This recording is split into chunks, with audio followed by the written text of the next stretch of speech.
Hello, আসসালামু আলাইকুম everyone. কি খবর সবার, কেমন আছেন? এটা আমার ফার্স্ট ব্লগ। আশা করি আপনারা পুরো ভিডিওটা দেখবেন।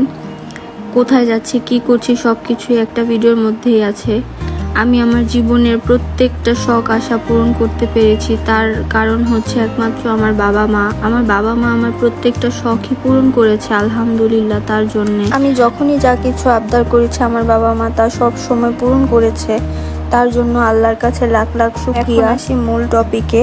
এখানে আমি রেডি হচ্ছি, বেশি কিছু না, খুব অল্প করে আমি রেডি হব।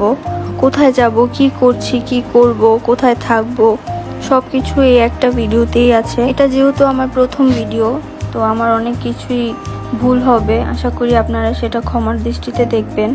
এখানে আমার রেডি হওয়া শেষ হয়ে গিয়েছে এবং আমি কি জামা কাপড় পরবো সেটাও দেখাচ্ছি। এখানে আমি খুবই সিম্পলি একটা ড্রেস পরে নিয়েছি এবং এখানে আমরা সবাই মিলে রেডি হয়ে গিয়েছি। আমার মা, বোন, বাবা, আমরা সবাই মিলে যাওয়ার জন্য প্রস্তুতি নিয়ে নিয়েছি। এখানে যে সবাই অনেক খুশি, কারণ ফার্স্ট টাইম আমরা বাহিরে যাচ্ছি ফুল ফ্যামিলি। আমরা সবাই নিচে চলে আসি এবং আমাদের গাড়িতে সব ব্যাগ ট্যাগ সব কিছু রাখা হয়ে গিয়েছে। তারপর সেদিন আমরা যে এয়ারপোর্ট যাওয়ার পথে প্রচণ্ড জ্যাম ছিল, প্রায় 2.5 ঘন্টা আমাদের জ্যামে বসে থাকতে হয়েছে। জ্যাম পার করে দেন আমরা চলে আসি এয়ারপোর্টে। ভিতরে যাওয়ার জন্য আমরা প্রত্যেকে লাইনে দাঁড়িয়েছি।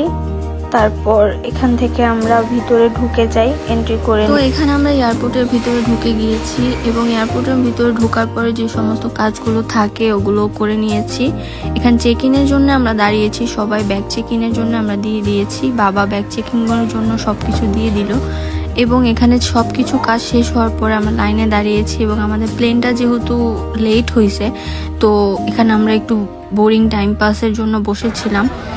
এরপর আমাদের প্লেন চলে আসে এবং আমরা প্লেনে উঠে যাই। প্লেনে ওঠার পর যে যার মতো যার সিটে আমরা বসে পড়ি। এটা আমার ফার্স্ট টাইম লং ট্যুর ছিল অ্যান্ড আমি অনেক বেশি এক্সাইটেড ছিলাম।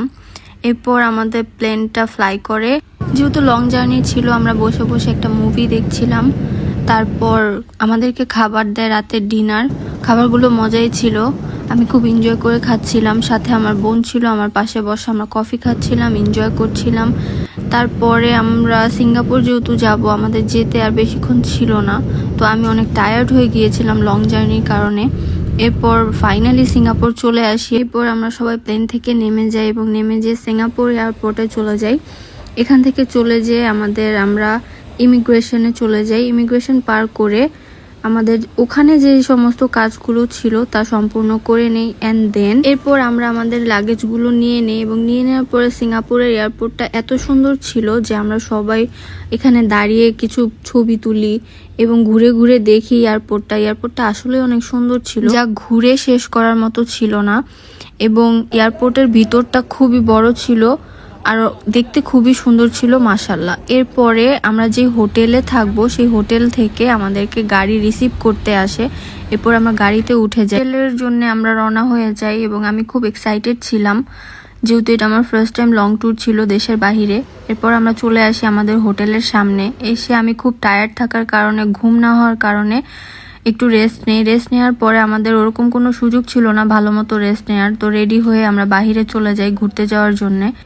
এরপর রেডি হয়ে হোটেলের বাহিরে বের হয়ে কিছুক্ষণ ওয়েট করলাম। ওয়েট করে আমরা ঘুরে ঘুরে দেখছিলাম, কারণ চারপাশে ওয়েদারটা এত সুন্দর ছিল এবং পরিবেশটা এত সুন্দর ছিল যা দেখার মতো ছিল। এরপর আমরা গাড়িতে চলে যাই এবং আমাদেরকে নিয়ে যাওয়া হয় সিঙ্গাপুরের মেইন জায়গাগুলোতে। তারপর আমরা চলে আসি মার্ল্যান্ড বে স্যান্ডসে। জায়গাটা খুবই সুন্দর ছিল এবং আমি অনেক এনজয় করেছি আমার ফ্যামিলির সাথে। তারপরে চলে আসি মার্ল্যান্ড পার্কে। এখানে খুবই মানুষ ছিল। এরপর জায়গাটা এত সুন্দর ছিল, তো আমি আমার নিজের কিছু ক্লিপস নিয়ে নিয়েছি। আমার ড্রেসের সাথে পিছনের ফুলগুলোর সাথে খুবই যাচ্ছিল। আশা করি আপনারা সবাই আমার ভিডিওটি দেখবেন। ধন্যবাদ।